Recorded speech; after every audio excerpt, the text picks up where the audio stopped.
Sejam muito bem-vindos ao nosso último episódio da nossa minissérie Uma Jornada Rumo ao Profetiza. Estamos muito felizes com você que permaneceu aqui conosco durante todos esses 6 episódios e hoje, no nosso último episódio, nós vamos falar sobre a segunda vinda de Cristo. Roda a vinheta.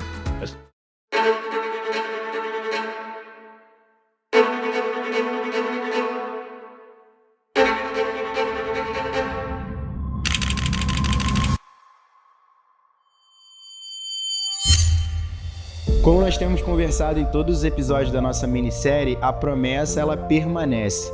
A promessa de que Jesus estaria conosco, de que nós não ficaríamos órfãos, de que a presença do Espírito Santo estaria conosco e de que Ele mesmo virá e voltará para reinar. Então essa promessa ela é real. A volta de Jesus ela vai acontecer. Porém, os filhos de Deus, eles já vivem com aqueles que estão inseridos nesse reino. Muitas vezes, seguir aquilo que Jesus fala pra gente, como os exemplos que o Giovanni falou, exemplos da vida, do cotidiano, pode ser interpretado pelas pessoas à nossa volta como um sinal de fraqueza. Mas com certeza não é, porque nós não vivemos sob uma ótica terrena, mas sim sob uma ótica espiritual. Então nosso comportamento, as nossas falas, o que fazemos, o que deixamos de fazer, tem que ser pautado no que o Senhor diz a nós e a nosso respeito. Então, a minha conduta é aguardar a volta de Cristo a partir de uma expectativa celestial de que tudo será redimido. Então eu não só aguardo, eu apresso. Carta de 2 Pedro, no capítulo 3, ele fala justamente isso. Como aquele que está em Cristo deve viver a sua vida de maneira santa e piedosa, aguardando e apressando a vinda de Jesus. Então a minha pergunta não é se Jesus vai voltar, o que eu posso fazer até ele voltar? Minha pergunta deve ser: como vive alguém que já pertence a este reino que está vindo?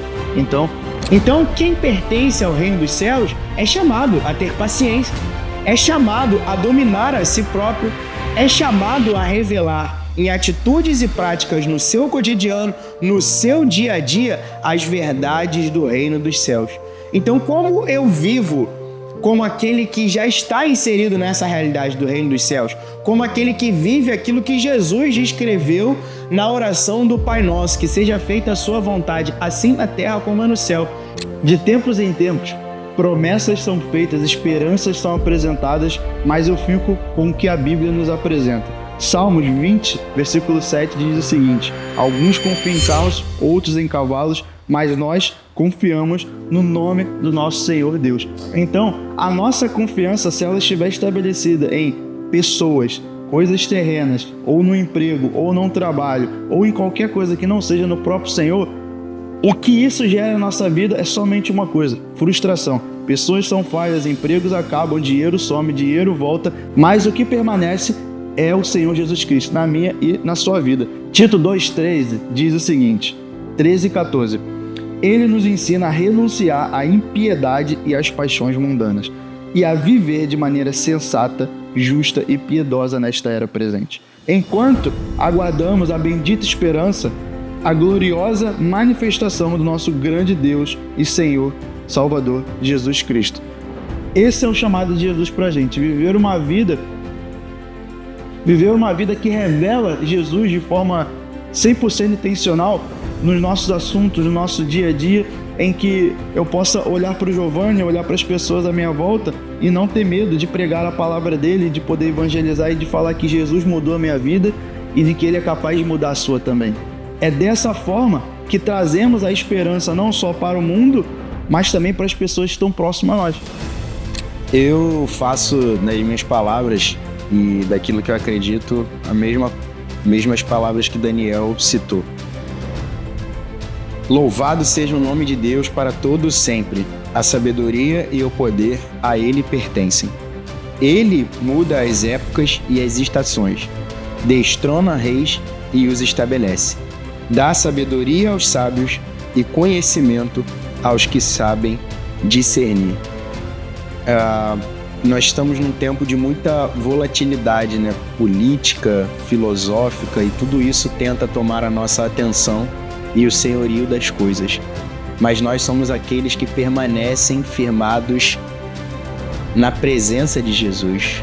Nós construímos a nossa casa sob a rocha, sob o firme fundamento. E tudo aquilo que ele disse que vai acontecer, vai acontecer. Então, as promessas de Deus sobre nós, sobre a humanidade, sobre a vinda de Cristo, é o que deve definir, é o que deve moldar a nossa forma de viver e de ter expectativas com tudo aquilo que vai acontecer, né? 1 Coríntios 15:19 diz o seguinte: se é somente para esta vida que temos esperança em Cristo, dentre todos os homens somos os mais dignos de compaixão. E é nisso que precisamos focar e nos prender, que é numa esperança que é viva, estar aqui na Terra e nos levará para algo muito mais especial do que nós vivemos hoje. E tudo parte do ponto de onde o nosso coração está firmado, de onde o nosso coração está depositado, a nossa fé, a nossa confiança. E eu me lembro do salmista dizendo que feliz é aquele que tem a sua confiança no Senhor, que tem a sua satisfação no Senhor, que medita na lei do Senhor de dia e de noite. E o salmista faz uma comparação dizendo que essa pessoa, ela é como uma árvore plantada aos ribeiros da água, né? Plantada ali próxima à água, um riacho. Ela vai dar o fruto no tempo certo, porque ela está plantada no lugar certo. Em 1 João 3, versículo 2 e 3 diz o seguinte: quando ele se manifestar, seremos semelhantes a ele. E todo o que nele tem esta esperança purifica a si mesmo. E o convite de Jesus é simples para nós: viver uma vida pura, santa e íntima com ele. Se eu não busco isso diariamente na minha vida, eu não consigo produzir esperança e uma expectativa em sua volta. Quem crê que ele vem, vive o presente de uma forma intensa, como se ele voltasse ainda hoje.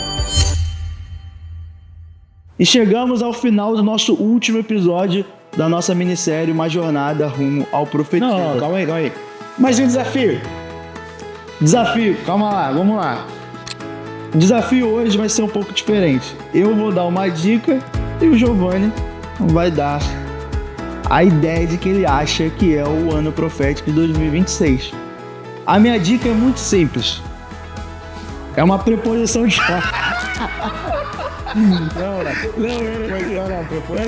Preposição não pode ser. É uma palavra de 7 letras. Eu vou falar isso. É você que tá enrolando. A minha dica para o ano profético 2026 é algo que se revela de Deus para nós, todos os nossos dias.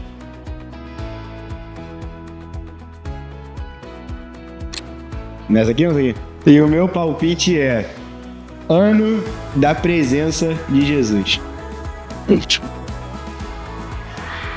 quê?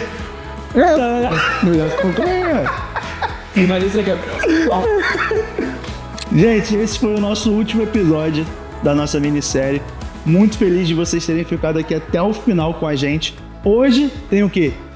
Profetiza às 19h30 e você é nosso convidado. Não fique de fora dessa.